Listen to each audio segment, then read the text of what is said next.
भाई जो गुरु वचन पे डट गए, कट गए फंद 84 के, कट गए फंद 84 के, कट गए फंद 84। अब हमारा दयालु आज भी हमारे लिए तरस तड़प रहा है। हम अब भी आंख नहीं खोल रही क्योंकि हमारी मोतियां बंद हो रहा है। अज्ञान इतना ठोक दिया, हमने पता है नहीं सचमुच ऐसा कुछ और लोग भी होगा। आज तक हमने केवल स्वर्ग गया, फलाना स्वर्ग गया, स्वर्गवासी हो गया, स्वर्ग से ऊपर कोई बात तो नहीं सुनी थी। स्वामी रामानंद जी 104 साल की रही तो परमात्मा कबीर जी से वार्ता हुई और उनको सतलोक दिखा के लाई जब मालिक की आयु 5 वर्ष के आसपास थी। तो उससे पहले वार्तालाप कर रहा था कि आज तक तो किसी ने बताया नहीं भाई स्वर्ग से आगे में कोई लोग है, मैं कैसे मानूं आपकी बात बच्चा। तो परमात्मा स्त्रोग लेके गए, जब उसकी आंखें खुली उतने के बाद समर्पित हो गए। कहते कबीर साहब बोले जो देखेगा मेरे धाम को सतलोक को सो जानता मुझको, सब जान जाएगा मैं कौन हूं, गरीब दास तो उसे कहूं सुन गायत्री कुछ, ये गुप्त भेद बता देता हूं। तो बच्चों इन तीनों गुणों के द्वारा हमारी दुर्गति करवा रखी है और हम इन्हीं की पूजा करते हैं। देख कैसा जुल्म कर रखा है। कबीर साहब कहते गुण तीनों की भक्ति में ये भरम पड़ो संसार, कह कबीर निज नाम बिना कैसे उतरो पार। ठीक इसी प्रकार इन कोऑर्डिनेटरों की कुसंगति में, गुरुदेव के परिवार की कुसंगति में ये भरम रही सारी संगत, और कहे गुरुदेव भगवान तुम्हारा कैसे होगा कल्याण। सारी मर्यादा तोड़ के बैठे, सारी मर्यादा। आने वाले समय में सिर पर हाथ रखकर रोने के अलावा भाई और बहनों आप लोगों को कुछ भी नहीं मिलेगा, कुछ भी, क्योंकि ये परीक्षा चल रही है और परीक्षा में फेल होने के बाद 1 साल बर्बाद होती है और भक्ति मार्ग में 1 साल का मतलब है 1 मनुष्य जन्म।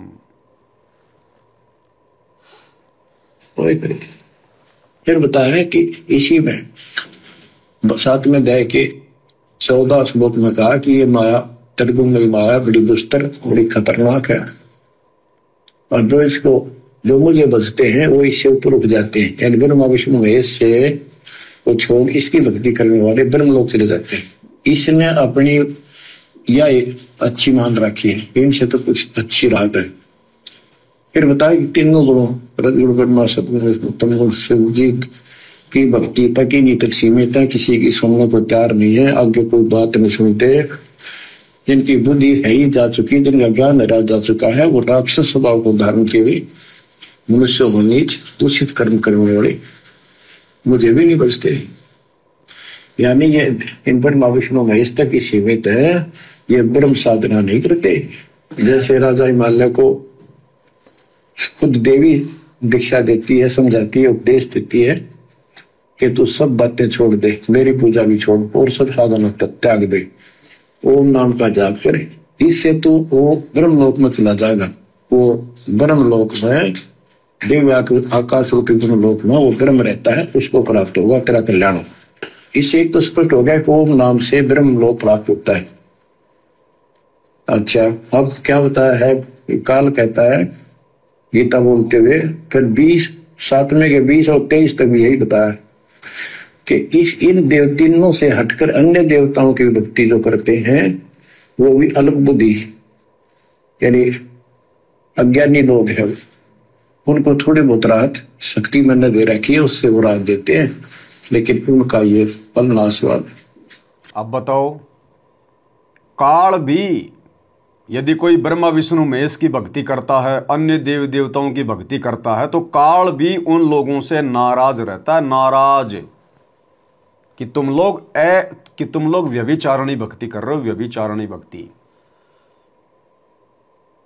क्या कहा काल ने गीता अध्याय 7 श्लोक 12 से 15 में कि जो तीनों गुणों की पूजा करते हैं उन्हीं के ऊपर आश्रित हैं और मुझ ब्रह्म को नहीं मानते, नहीं पूजते, और राक्षस स्वभाव को धारण किए हुए मनुष्यों में नीच दूषित कर्म करने वाले मूर्ख मुझे भी नहीं बसते। काल कह रहा मुझे भी नहीं पूछते। काल चाहता है कि केवल मेरे अकेले की भक्ति करो, केवल ओम नाम का जाप करो, अन्य किसी की कोई पूजा नहीं करनी, किसी को इष्ट रूप में नहीं मानना। काल भी इतना नाराज होता है यदि उसके अलावा कोई किसी की भक्ति करता है तो भैया क्या ये दयाल नाराज नहीं होगा? दयाल कौन? सतगुरु रूप में सतगुरु रामपाल जी।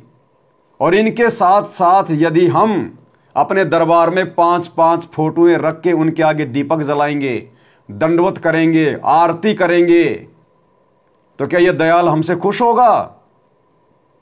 आप सबके दरबार में, आश्रम वाले भाई बहनों के दरबार में 5-5 फोटोएं पंडित चिदानंद जी की, गरीबदास जी की, दादा गुरु जी की, दाढ़ी मूछ वाले नकली कबीर की, और बीच में अपने गुरुदेव को छोटी सी चौकी पे बैठा रखा है। अरे गरीबदास जी के लिए तो उस फोटो में सिंहासन लग रहा है, दाढ़ी मूछ वाले कबीर जी के लिए सिंहासन लग रहा है, दादा गुरु जी के लिए सिंहासन लग रहा है, कबीर उसके लिए, पंडित चिदानंद जी के लिए सिंहासन लगा हुआ है, और जो सिंहासन का अधिकारी है उसको चौकी पे बैठा रखा है, हैं? और 5-5 की तुम पूजा कर रहे हो। तो जब काल अपने अलावा यदि कोई और किसी को पूजता है, उसके साथ भी उसी से भी प्रसन्न नहीं होता, तो सतगुरु कैसे प्रसन्न हो जाएगा? यदि तुम एकमात्र अपने गुरुजी के अलावा अपने दरबार में यदि किसी और की फोटो रखते हो, तो किसी और के आगे दंडोत प्रणाम करते हो, तो किसी और का यदि तुम जयकारा लगाते हो, तो भला तुम्हारा गुरु कैसे प्रसन्न होगा? ये कॉमन सेंस की बात है, विचार करने की बात है। ये ज्ञान गुरुदेव ने इतना क्यों दिया, किस लिए दिया? कि गुरुजी को ना बोलना पड़े, हम समझ जाएं खुद ही, और अपने गुरु को अपना इष्ट मानकर एकमात्र उन्हीं की फोटो अपने दरबार में रखें, केवल उन्हीं की भक्ति करें। तो इस बात को केवल सत्सेवकों ने समझा है, साध संगति वाले भाई बहनों ने समझा। इसलिए सतगुरु पल पल हमारे साथ है। ज्यों बच्चा गऊ की नजर में, यूं साईं को संत, और शत भक्तों के पीछे फिर है भगत वत्सल भगवंत। भटकता तो भगवान जगत वालों के पीछे भी है, लेकिन उनके संस्कार आधार से। अगर उनके संस्कार में मौत है तो फिर सतगुरु बचाएगा नहीं। ठीक इसी प्रकार जो सतगुरु की सत भक्ति भी कर रहे हैं और मर्यादा में भी नहीं है, सतगुरु को इष्ट नहीं मानते, सतगुरु के अलावा अन्य की पूजा करते हैं, तो भैया भक्ति करते करते यदि उन भक्तों के भाग्य में मौत आ गई, जैसे आए दिन आश्रम वाले भगत भाई बहन मर रहे हैं, कोऑर्डिनेटर मर रहे हैं, इसीलिए तो सतगुरु नहीं बचा पा रहा, क्योंकि तुम पतिव्रता पद की भक्ति नहीं कर रहे। तुम सतगुरु के साथ साथ अन्य को भी अपना भगवान मान रहे हो, अपना पति मान के पूज रहे हो। अरे गुरुदेव भगवान ने हमें नाम दीक्षा देने के बाद क्या बताया कि बच्चों, दरबार में किसी भी महापुरुष की फोटो नहीं होनी चाहिए। आपके जो पूर्वज हैं, जो मर चुके हैं, उनकी भी फोटो नहीं रखनी हमने दरबार में, कहा ना गुरुदेव ने। जो नाम दीक्षा लेते हैं उनको समझाया जाता है ना कि दरबार में अपने किसी भी पूर्वज की फोटो नहीं रखनी, अपने किसी भी जो है वो पितर की फोटो नहीं रखनी, किसी भी साधु संत महात्मा की फोटो नहीं रखनी। तो फिर ये पंडित चिदानंद जी कौन है? ये साधु नहीं थे क्या? दादा गुरु जी कौन है? ये संत नहीं थे, साधु नहीं थे क्या? गरीबदास जी कौन है? ये साधु संत नहीं थे क्या? वो दाढ़ी मूछ वाली कबीर जी की फोटो क्या है? वो साधु संत महात्मा नहीं थे क्या? तो क्या कर रहे हो फिर तुम? अरे जब एक के साधे सब सदें और सब साधे सब जाए, जब एकमात्र भक्ति मार्ग में सतगुरु की पूजा में सारी पूजाएं आ रही हैं, तो बाकी उन चार को क्यों सजा के रखा है? फिर गुरु और क्या तुम्हारा हाथ पकड़ के समझाएगा क्या? अरे गुरु ने तो उन महापुरुषों की वाणियों को समझाना था, इसलिए उनकी फोटो यूज में ली। हमें उनकी वाणियों से मतलब है, हमें उनकी फोटों से मतलब नहीं है। हमने जय जयकार अपने गुरुदेव की करनी है, जय जय सतगुरु मेरे की, जय जय सतगुरु मेरे की। हमने गरीबदास जी का जयकारा नहीं लगाना, दादा गुरु का नहीं लगाना, पंडित चिदानंद जी का नहीं लगाना, उनकी फोटोएं अपने दरबार में नहीं रखनी, अपने घर पे नहीं रखनी हमने। और क्या कर रहे हैं फिर हम? फिर कह रहे हैं हम सतलोक जाएंगे, हम सतलोक जाएंगे। सतलोक के तो दर्शन भी नहीं करवाता परमात्मा ऐसी निकम्मी आत्माओं को। ठीक है, जब तक नहीं पता था हम सत्सेवक भी वही फोटो अपने दरबार में रखते थे, सबका जयकारा लगाते थे, सबको दंडोत करते थे, अरे लेकिन पता होने के बावजूद तो कम से कम हम उन चीजों से दूर हटे। तो अब ये दास वीडियो बना बना के सतगुरुदेव भगवान के आशीर्वाद से आप सब लोगों को बता रहा है, और आप सब लोग मेरे वीडियो देखते हो, फिर भी आप लोग जानबूझ के सांची तज के घर में बैठे हो। तो भाई जानबूझ के सांची तजने वाले की तो फिर अंत में दुर्गति होती है। तो विचार कर लेना मेरे भाई, ये ज्ञान मार्ग है, देखा देखी का मार्ग नहीं है। ये बातें तुम्हें सतगुरु का परिवार नहीं बताएगा, ये बातें तुम्हें कोई कोऑर्डिनेटर नहीं बताएगा, वो तो खुद काल की गोद में बैठे हैं, उनकी बुद्धि ऑफ है। विचार कर लो भगत भाई बहनों, नहीं तो अंत में पछताओगे। फिर बताता है मेरी भक्ति भी 4 प्रकार के करते हैं, अर्थार्थी, आर्त, जिज्ञासु, ज्ञानी। क्या कहता है काल, क्या कहता है? मेरी भक्ति भी 4 प्रकार के करते हैं, अर्थार्थी, आर्त, जिज्ञासु और ज्ञानी। ठीक इसी प्रकार परमात्मा भी कहते हैं कि मेरी भक्ति में भी लोग 4 प्रकार की चीजें प्राप्त करने के लिए भक्ति करते हैं। सतगुरु के दरबार में ग्राहक कोटि अनंत कि भगत तो बहुत आएंगे, नाम तो बहुत लेंगे, करोड़ों अरबों। भाई वो ग्राहक ही तो हैं, वो भक्ति के लिए तो आए हैं। तो परमात्मा कहते हैं सतगुरु के दरबार में ग्राहक कोटि अनंत, लेकिन भाई 4 चीज वो चाहते, रिद्धि सिद्धि मान महंत। उनको तो धन चाहिए, उनको जो है मतलब सिद्धियां चाहिए, उनको मान बढ़ाई चाहिए, उनको संताई चाहिए, उनको गुरुपद चाहिए। तो परमात्मा कहते हैं भगत तो मेरी शरण में लाखों आएंगे, करोड़ों आएंगे, लेकिन वो तो 4 चीज की भूख में आएंगे, रिद्धि सिद्धि मान महंत। किसी को धन चाहिए, किसी को नौकरी चाहिए, किसी को सिद्धि चाहिए, यानी मुझे कोई ऊंची, मुझे कोई पदवी मिल जाए, मुझे कोई पोस्ट मिल जाए, मैं सरपंच बन जाऊं। किसी को मान बढ़ाई चाहिए और किसी को संताई चाहिए। ये कोऑर्डिनेटर क्या है? संत पद है ये कोऑर्डिनेटर, संताई है। परमात्मा ने तो सेवा दी थी और तुम लोगों ने जो है कमांडर बनकर अपने कर्म फोड़ लिए, कर्म। तो मालिक कहते हैं सतगुरु के दरबार में ग्राहक कोटि अनंत। हमारे गुरु जी कौन है? सतगुरु। तो सतगुरु के दरबार में यानी सतगुरु की संगत में ग्राहक कोटि अनंत, पर 4 चीज वो चाहते, रिद्धि सिद्धि मान महंत। इन 4 को परमात्मा ने रिजेक्ट किया है। रिजेक्ट, जो केवल आर्थिक लाभ के लिए नाम ले रहे हैं, जो केवल मान बढ़ाई के लिए नाम ले रहे हैं कि थोड़ा सा ज्ञान हो जाएगा फिर मैं खुद ही बन जाऊंगा बाबा। इन सबको रिजेक्ट किया परमात्मा ने, केवल एक को सेलेक्ट किया कि सतगुरु के दरबार में ऐसा कोई एक इन 4 को ठोकर मार के जो चाहे पुरुष अलेख, जो केवल अपने परमात्मा को चाहे, जो केवल मोक्ष चाहे, उसको परमात्मा पार करेगा। अब गुरु जी का परिवार राजनीति करके, राजनेताओं के तलवे चाट के क्या चाह रहा है? क्या गुरु जी के परिवार के पास में 2 टाइम की रोटी खाने के लिए घर में पैसा नहीं है, अनाज नहीं है क्या? क्या गुरु जी के परिवार में घूमने फिरने के लिए गाड़ियां नहीं है क्या? सब कुछ है ना, मकान है ना, कोई कमी नहीं है ना? फिर 2 कोड़ी के राजनेताओं के तलवे गुरु जी का परिवार क्यों चाट रहा है? उन राजनेताओं की रैलियों में भक्तों को क्यों भेज रहा है? राजनेताओं के साथ में खड़ा होकर फोटोएं क्यों खिंचवा रहा है?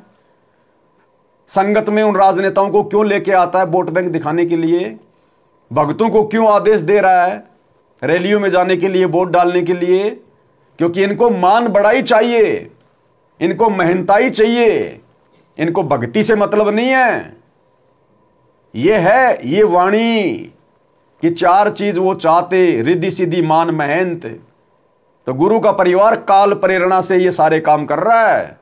गुरु का परिवार सतगुरु की इस वाणी के अंतर्गत आता है। ये कोऑर्डिनेटर सतगुरु की इस वाणी के अंतर्गत आते हैं। इनको भक्ति नहीं चाहिए, इनको मान बढ़ाई चाहिए कि भगत इनको सैल्यूट करे, सतसाई भगत जी, सतसाई भगत जी।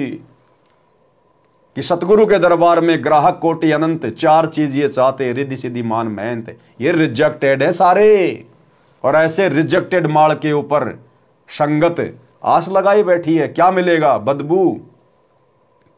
हमने तो भगत बनना है अपने आत्म कल्याण के लिए, इसीलिए तो हम सत्सेवक कोई राजनीति नहीं करते, हम कोई वोट नहीं डालते, किसी की रैली में नहीं जाते, जगत वालों से हमारा कोई संपर्क नहीं।